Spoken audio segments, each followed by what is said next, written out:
안녕하세요. 고집세는 왕언입니다. 오늘은 여성의 생식기와 자율신경 실조증에 관해서 얘기해 볼게요. 여성은 13살부터 50살까지 평생 400회 정도 생리를 한다네요. 30년 이상 하는 거겠죠? 그리고 가임기 때는 여성 호르몬인 에스트로겐이 분비가 되죠. 그리고 항체 호르몬도 같이 분비가 돼서 자궁 내막을 형성을 한대요. 근데 여성 호르몬은 벽돌의 역할을 하고 항체 호르몬은 그 사이를 메꾸는 세멘트 역할을 한대요. 그래서 탄탄한 자궁 내벽이 되면 수정란이 착상을 해서 이제 아기로 자라나는 거죠. 그런데 이때 정자가 난자를 만나지 못하면 자궁 내막에 착상하지 못하기 때문에 그 자궁 내벽이 필요 없게 되니까 허물어져서 생리혈이 된답니다. 그래서 매달 하는 월경이 되는 거죠. 근데 비만 체질인 경우에는 에스트로겐이 생각보다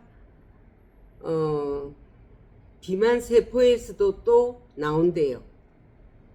그래서 항체 호르몬하고 비율이 맞지를 않아서 자궁 내벽이 튼실하게 되지를 않아서 설사 수정이 된 난자라도 착상이 제대로 이루어지질 않나 봐요. 그래서 불임이 되는가 봐요. 그래서 비만은 불임의 원인도 되는 거죠. 그래서 여성분들 중에는 리저 시들보다 급격하게 살이 쪘다 그러면 불임이 될 확률이 아주 높아요. 그리고 남자들도 비만이 될 경우에는 정자의 활동성이 좋지 못해서 정자가 난자하고 만날 수 있는 그런 확률이 적어지나 봐요. 어쨌든 비만은 남자고 여자고 모두에게 자율신경 실조증의 원인이 된답니다. 그리고 또 스트레스도 큰 영향을 미치지만 일단은 제일 큰 영향은 비만이라네요. 제가 부산에 있을 때 알고 있는 지인이 가방 가게를 여러 곳에서 했어요. 그리고 여러 곳에 하다 보니까 스트레스도 많이 받고 또 스트레스로 인해서 체중도 살이 쪘는데 두 부부가 다 살이 많이 쪘어요. 그래서 10년 이상 임신이 안 되었어요. 그래 이제 어떻게 듣다 보니까 살을 빼야 임신이 된다고 하니까 스트레스도 안 받고 살 빼려면 일단 가게를 접어야 되겠다. 그래서 가게를 접고 시골로 이사를 가더라고요. 그리고 그 후에 이렇게 임신이 됐다고 체중도 많이 빠지고 임신이 됐다고 굉장히 기뻐하는 걸 봤거든요. 그래서 일단 젊은 사람들이 요즘에 연예인들도 그렇고 보면 불임이라는 사람들 대부분 다 보면 조금 리즈 시들보다는 다 비만인 것 같아요.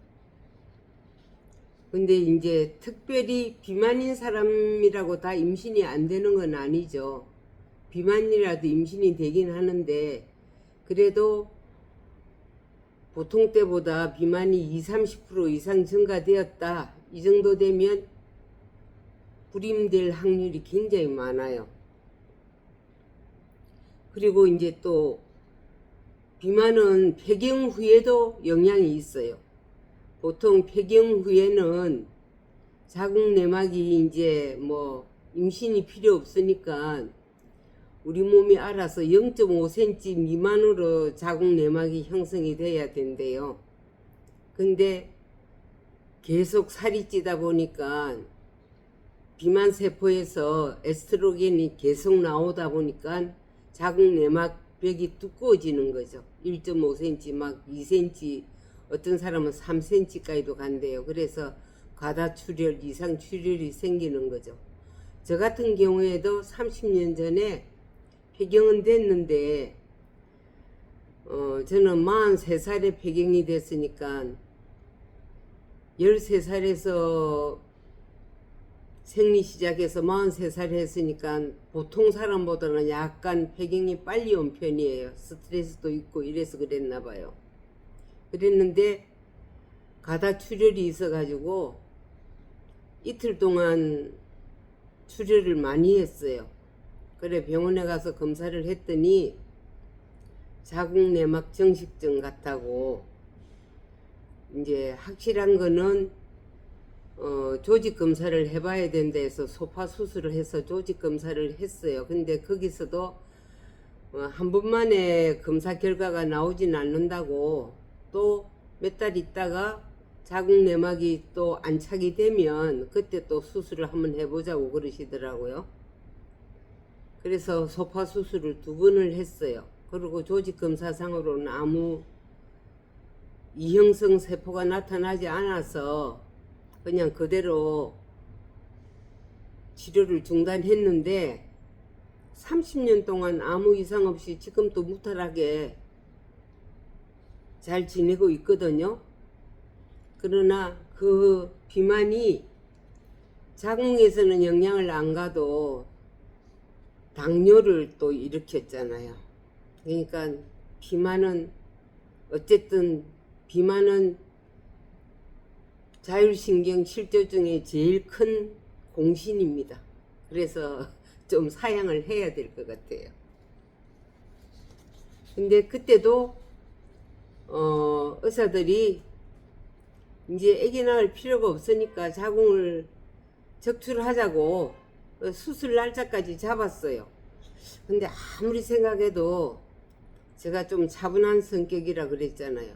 아무리 생각해도 조물주가 만든 기간인데 뭔가가 폐경이 됐다고 일이 다 끝나는 건 아닐 것 같다, 그런 생각이 들어서 교보문고에 가서 산부인과 질환에 관한 책을 샀어요. 그래서 그 자궁내막 정식증에 관해서 읽어보니까 10년 후에 10%가 암으로 전이될 확률이 있다고 그렇게 적혀 있대요. 그래서 제가 가감하게 그 정도면 견뎌볼 만하다. 그리고 소파 수술 2번 하고 이형성 세포니 뭐 이상한 세포가 없으니까 괜찮은 것 같아. 그러고 버틴 거죠. 그래서 결국은 뭐 지금 또 그 자궁은 그대로 건재하니까요. 그래도 필요에 따라서 몸에 필요한 호르몬은 나오겠죠, 아직도. 근데 지금 제가 이제 가만 생각을 해보니까 그때만 해도 자궁내막 정식증이 그렇게 흔한 병은 아니었어요. 그때만 해도 그렇게 저처럼 그때 제가 76kg 나갔으니까 비만이 뭐 일단은 좀 지나칠 정도로 비만이었죠. 근데 요즘에는 그 자궁내막 정식증 중에서 조직 검사를 해서 자궁내막 암으로 전이되는 확률이 30% 정도 된대요. 그래서 이제 꼭 세포 조직 검사를 하는데 그 자궁내막 암이 염려되는 그런 이형성 세포가 보인다 그러면 무조건 자궁 적출 수술을 한대요.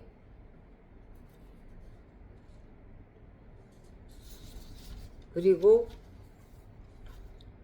그런 거 아니래도 일단은 비만은 자율신경 실조증 모든 거에 주요 원인이 됩니다. 그래서 이제 저 같은 경우에도 그때는 무심코 지나갔지만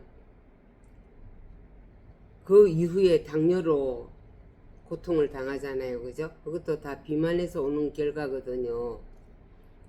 그리고 젊었을 때는 사실 뭐 신체상으로 큰 병이라고 못 느끼니까 약간 뭐 체중이 비만하고 이래도 활동하는데 지장 없고, 그때는 또 검사상으로도 당뇨도 아니라고 그랬고 이러니까, 물론 당뇨도 딱 수치가 나타났다고 해서 그때부터 시작된 건 아닐 거예요.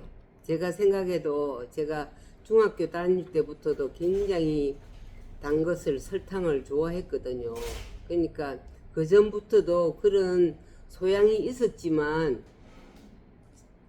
그 늦게 그게 증상이 나타난 거고 검사에 걸린 거죠.